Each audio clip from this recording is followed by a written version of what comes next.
Thanks to Sana Skin Studio for supporting the No podcast.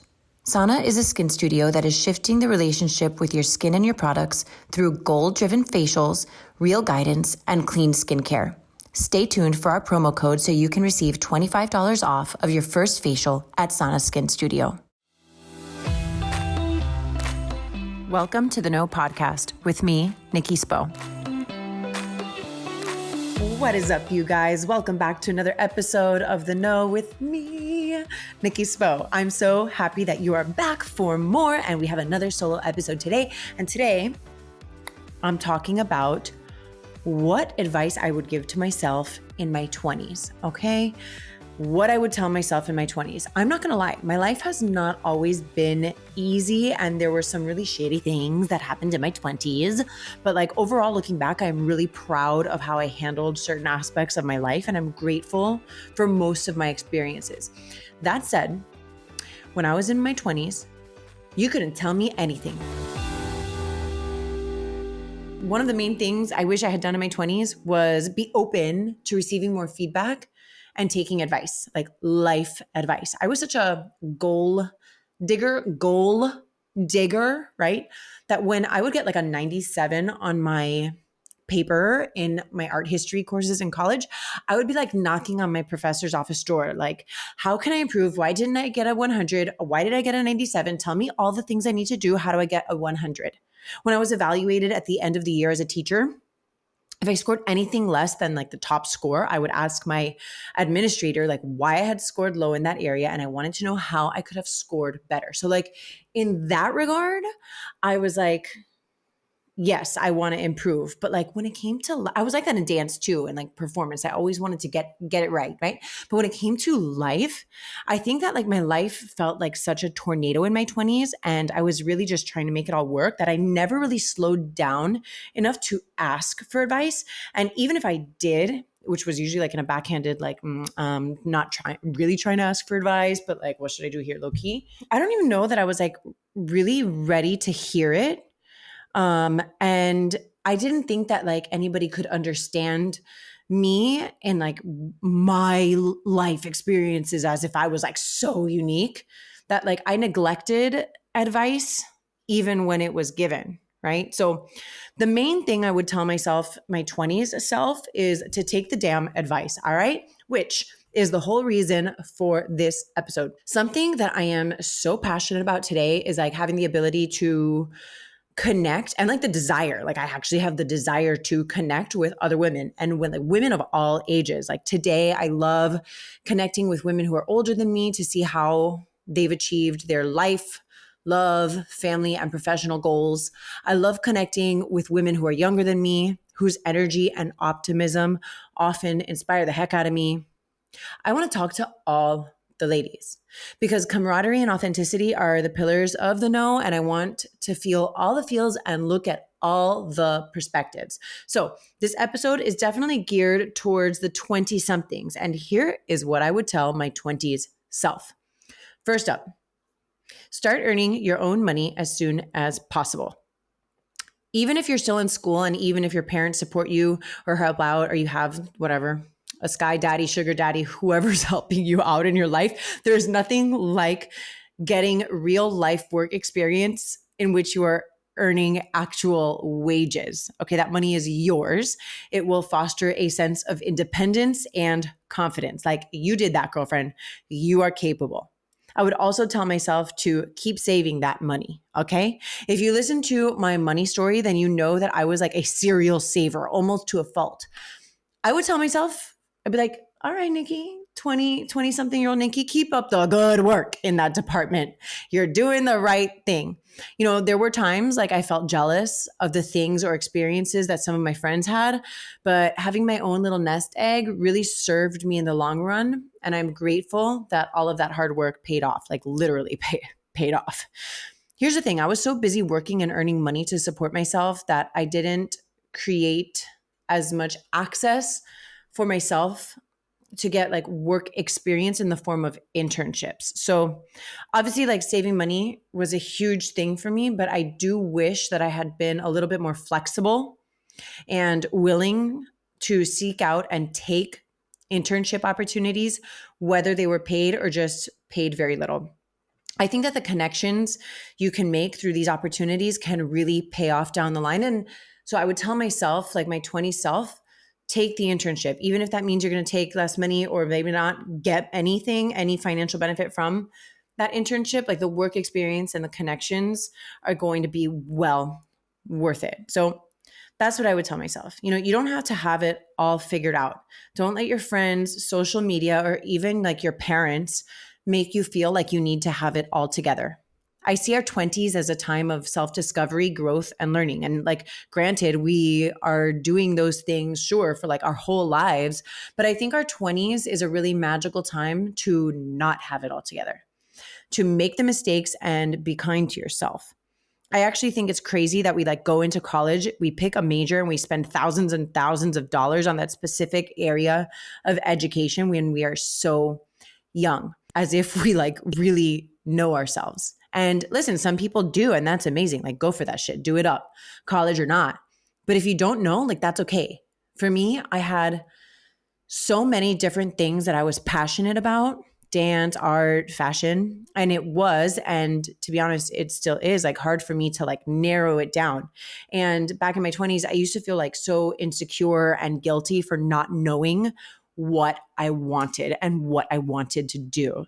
So I would say to my 20s self, it's okay. You don't have to know. Just be willing to keep trying different things to see what makes you feel good, fulfilled, and rewarded in all of the ways, like on a soul level and also a financial level. So that brings me to like, when I think about like the internships that I wish I had taken, like, don't burn bridges. That's something else that I would tell my 20 self. Don't burn bridges. I had a nasty chip on my shoulder that, coupled with my insecurities, did not make for the best networking Nikki. Okay? I was not the best networking Nikki. I was quick to burn bridges at worst and at best, like just not like nurture them, right? So like on a good day, I'd be like, okay, maybe I'm like, and it all stemmed from insecurity. Like, I don't think I was intentionally not nurturing. I think I was just insecure and shy and like didn't know what to do. But like, I would tell myself back then, like, nurture those relationships and don't burn the bridges. Like, this has a lot to do with those pesky insecurities, but also with ego. So I would tell myself to take the ego out of the conversation, like really get out of your own way. Realize that while you are all the magical things in the universe, there is still a very real part of the equation that says you ain't shit. So stay humble and willing to learn without letting your ego get the best of you. Like, yes, stand up for what you deserve, ask for what you want, know when to decline offers or walk away, but do all of that from a place of purity and not manipulation, and like not with a puffed up chest. Okay. Like, pay attention to that too, because we aren't always even aware that we're doing that. Okay. On that note, like, no, you aren't always going to be qualified for the best position out of school. And it's okay to be the person who gets the coffee and takes out the trash and organizes the documents and preps for the boss. It's actually an amazing opportunity. You get to start from the bottom and really see how it's done. Most quality leaders would never have their employees doing something they themselves have never done. I want to encourage you to look at every single opportunity, no matter how small, as a foot in the door. And it's as simple as saying, like, I get to do this, instead of thinking to yourself, like, oh, I have to go into work today. I have to go like do this low level job. This is way below my pay grade. I'm smarter than this. Like, yes, you might be, but you still have to learn the ropes. And learning the ropes is like a very important part of the equation. All right. So it's all about, like, no matter how small the opportunity is, you can choose to view it as a foot in the door. Sometimes you might not even know like what door that's going to be opening. All right. But it's a foot in. I want to take a minute to thank our sponsors, Sana Skin Studio. The best way for me to describe Sana is that it feels like coming home. Unlike traditional facials, Sana's facials are rooted in education, and I love this so much. Every experience I've had at Sana has been a chance to learn more about my skin and its needs. I love that the facials are effective while also being accessible enough to be a monthly ritual rather than a yearly splurge. I'm honored to be able to provide our audience with a promo code. Use the code THENOGLOW for $25 off of your first facial at Sana when booking via sanaskinstudio.com.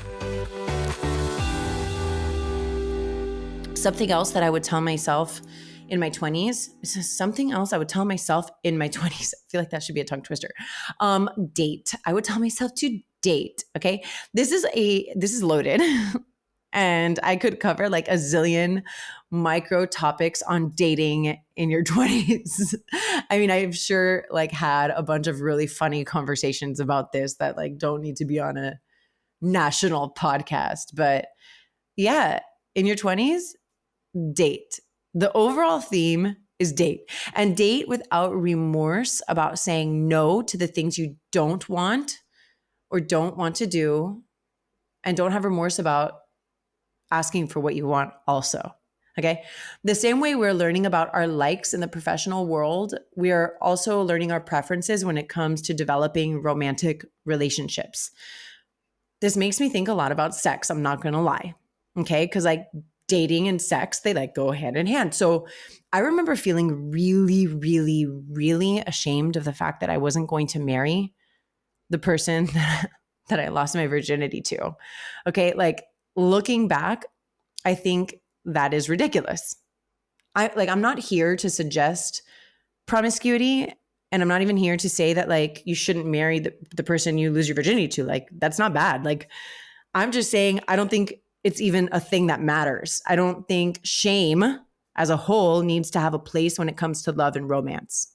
All right. I want to take shame away from the topic of love and romance. I did receive this piece of advice early on though, and it always stuck with me.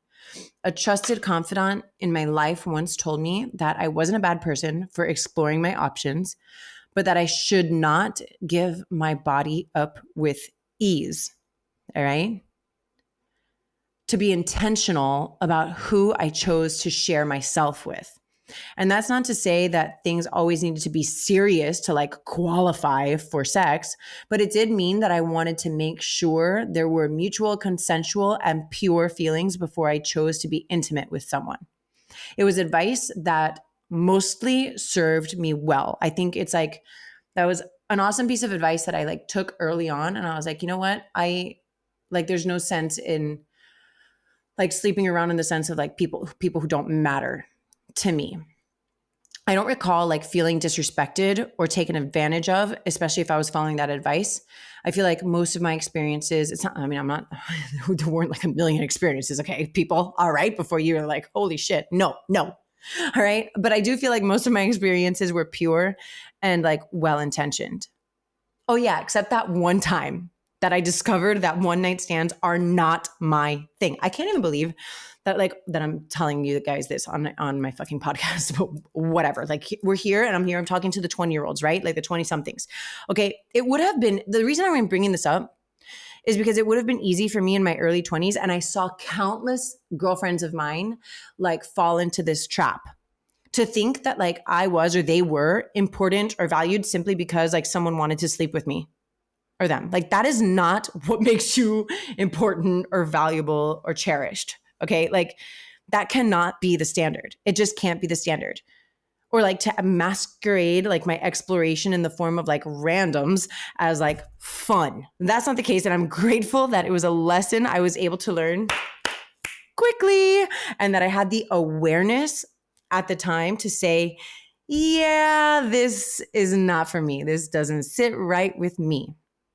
I don't like how this feels. So if I had to tell my 20 self something in this department, I would say the takeaway from this is like learn your lessons the first time around so you don't have to keep feeling like shit over the same stuff all the time. Like fool me once, right? Shame on you, and fool me twice, shame on me. But like on the note of like, I said we weren't going to like shame had no place, right? Fine. But you get what I'm saying. On that note, when people like show you who they are, believe them. This one, like, I do want to say that I do believe in giving people chances to grow as long as there's like pure intent and you are capable of setting healthy boundaries for yourself. I do believe that people can change. However, if someone repeatedly treats you in a way that you do not like, know this: it is your job to set the boundary or make the break. That's all.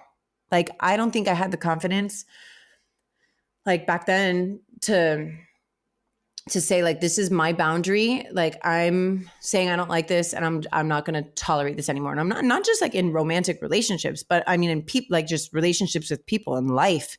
I think I spent too much time trying to be liked in a world that, like, you're not going to, like, everybody's not going to like you, and I'm not going to like everyone. And that's okay. Like, it's okay to have high standards, but also be realistic and be willing to walk away from people, places, and things that you don't like, and like trusting yourself on that.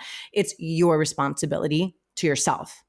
So when I was imagining this episode, like the main phrase that kept coming back to me when I was thinking about what I would tell my 20s self is, thank you for dancing. Like, if I could tell Nikki in her 20s anything, I would say thank you for dancing.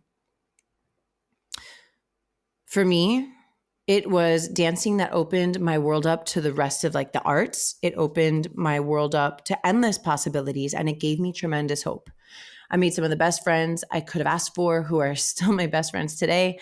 I eventually met my husband and got to create a beautiful family and life. So I would tell 20 somethings everywhere to hold on to whatever it is for you that makes you feel the spark, like the twinkle in your eye, what makes you feel alive and connected. Like, for me, that was dance. For you, it's something, whatever it is, right?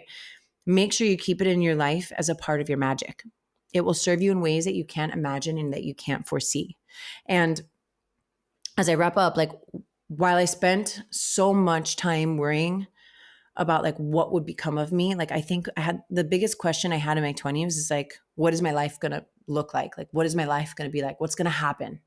You know, like, I was like I had a big desire to like arrive already, instead of having the mindset that this is like, this life is mine. It's the only one that I'm going to get, and it's already happening. Right. And to like pause and be grateful for that. You know, I kind of felt like, I guess I would tell myself back, the 20s version of myself, or anybody in their 20s who's listening, is like, don't waste the moments of potential joy like worrying about what the future is going to be like. Obviously, you're going to want to set goals for yourself so that you can get to like where you want to go, where you want your life to go. But like, don't spend so much time worrying about the future and what's going to become of you that you like lose sight of all the great things that are happening in your life right now.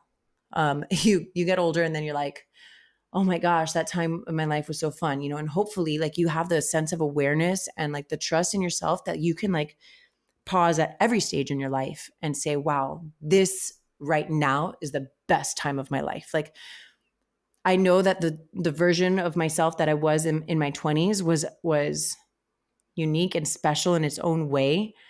And I have very few regrets. And the ones that I do have, I'm open to sharing them and open to learning from them.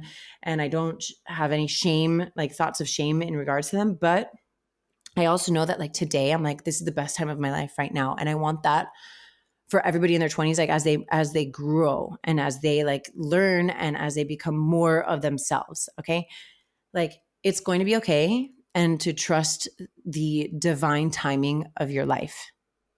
Okay. That is one of the things that I wish I had learned early on, is like to trust the divine timing of my life. And it sucks because like sometimes you don't have the answers and you're like, I just want the friggin' answer, right? Like, I just want to know where this is going. Like, none of this makes sense. What's happening? Why is it happening? And you have all these questions.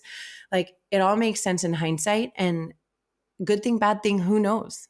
You know, like, trust the divine timing of your life. I think all of these moments we can take to pause and reflect and find the good in it, even when things can be shitty. Okay. And that's like I'm not trying to do like that positive bypassing, like spiritual bypassing and toxic positivity. I can't talk, bleh. Toxic positivity. That's how I feel about it. Bleh. I'm just saying that we can always take the time to like stop and appreciate like what we have going for ourselves right now. And I think that I wish in my 20s that I had appreciated my 20s as a whole, my time, my experiences, like the lack of responsibilities, even though I had tremendous responsibilities at that time in my life, and just really appreciate it. So I think gratitude plays a key part in all of this. So I hope this was helpful. Thank you so much, you guys, for sharing this space and time with me today. I hope you have a beautiful day. Keep coming back for more and stay tuned, because next week I am hosting soul sister and beauty guru Gigi Vogel from Delahart, and I cannot wait for you to hear our conversation. So over now. Oh yeah. Leave me a good review, okay? Yeah. Love y'all. Bye.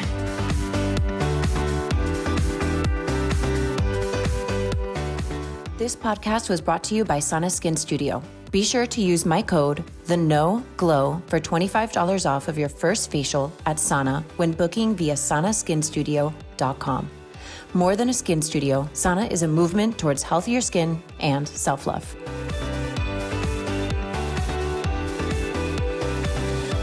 Thank you so much for listening to The Know. If you loved this episode, go ahead and share it with a friend. Words are so powerful, and someone may need to hear what we covered today. And if you really loved this episode, please take a moment to rate the show and leave a review. Your comments are so important and valued, and they give other listeners insight on what to expect on The Know. You can connect with me personally via Instagram at Nikki Spo and The Know with Nikki Spo. My hope for you today is that you are fearless in looking inward so that you can be your highest, most authentic self and go after the life of your dreams.